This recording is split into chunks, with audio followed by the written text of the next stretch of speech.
I am divorcing my wife after finding out that my son is not mine. A few weeks ago, I learned that my wife had an affair 6 years ago.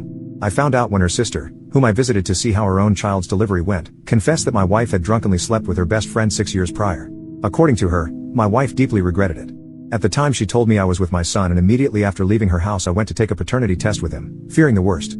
A week later I get the results and my fears came true. My son is not mine. For some reason, I began to see the boy differently, more as an acquaintance than a son. With proof in hand, I confronted my wife at night when the child was sleeping. She asked me who told me and I simply told her that it is none of her business, although obviously it will not take long to connect the dots that it was her sister. Well, that is not my problem now.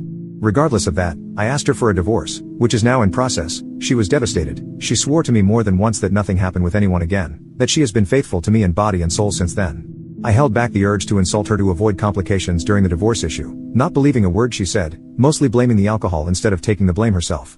After talking about it, she threatened me saying that she would demand full custody of the child. I was so annoyed at that moment that I told her okay, I don't want anything to do with something that is not mine, that she keep the child and I'll keep the dogs. We have 2 dogs that we adopted as puppies and they are currently 8 years old each.